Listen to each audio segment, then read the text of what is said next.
السلام علیکم dear students, امید ہے کہ آپ اپنے گھروں میں خیریت سے ہوں گے۔ میں آپ کا teacher Jamshed Ahmed UPS Bahadurpora zone Rajwar سے ہوں۔ آج ہمارا ٹاپک میکبتھ ہے، جو ہم نے 7th کلاس کی انگلش ٹیکسٹ بک سے لیا ہوا ہے۔ میکبتھ شیکسپیئر نے لکھی ہے، تو بچوں شروع کرتے ہیں۔ The play opens with the three witches who intend to meet Macbeth, Thane of Glamis۔ یہ جو ڈرامہ ہے 3 جادوگرنیوں سے شروع ہوتا ہے جو گلیمس کے نواب میکبتھ سے ملنے کا ارادہ رکھتی ہے۔ Macbeth, King Duncan's general, and Banquo return victorious from war and encounter the 3 witches on a heath۔ میکبتھ جو راجہ ڈنکن کا جنرل ہے اور بینکو جنگ کے بعد فتح یاب ہو کر لوٹ رہے ہوتے ہیں۔ میدانی جنگ چھوڑنے کے بعد میکبتھ اور بینکو کا ایک ویران میدان میں ان تینوں جادوگرنیوں سے سامنا ہوتا ہے۔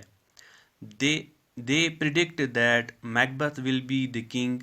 To Banquo, they say, "Thou shalt get kings, though thou shalt be none۔ وہ اس بات کی پیشن گوئی کرتی ہے کہ میکبتھ راجہ بنے گا۔ بینکو سے کہتی ہے، تمہارے یہاں راجے پیدا ہوں گے اگرچہ تم کوئی راجہ نہیں بنو گے۔ The witches disappear before they could be questioned further۔ اس سے پہلے کہ جادوگرنیوں سے کوئی اور سوال پوچھا جا سکتا، وہ غائب ہو جاتی ہیں۔ In the meantime, the king's messenger arrives۔ اسی بیچ جو بادشاہ تھا اس کے میسنجر پہنچتے ہیں۔ Macbeth is to receive the title and possessions of Thane of Cawdor, who has proved a traitor in the rebellion and is under sentence of death۔ میکبتھ کو کاؤڈور کا نواب کا رتبہ اور جائیداد حاصل ہوتی ہے، جو بغاوت کرنے میں ایک غدار ثابت ہوا ہے اور جسے موت کی سزا دی گئی ہے۔ Upon learning that he is the new Thane of Cawdor, Macbeth begins to entertain the idea that the witch's words may prove true۔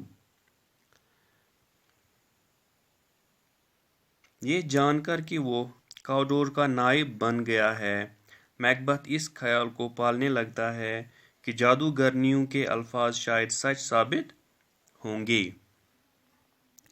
Banquo observes that Macbeth is absorbed with the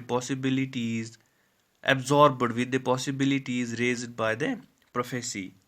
Banquo یہ observe کرتا ہے کہ میکبتھ جادوگرنیوں کی پیش گوئی کے امکانات میں کھو گیا ہے۔ Macbeth begins to contemplate about Malcolm, the prince, as an obstacle to his succession as king۔ ایک راجہ کے طور پر تخت پر بیٹھنے کے راستے میں میکبتھ شہزادہ میلکم کو ایک رکاوٹ کے طور پر دیکھنے لگتا ہے۔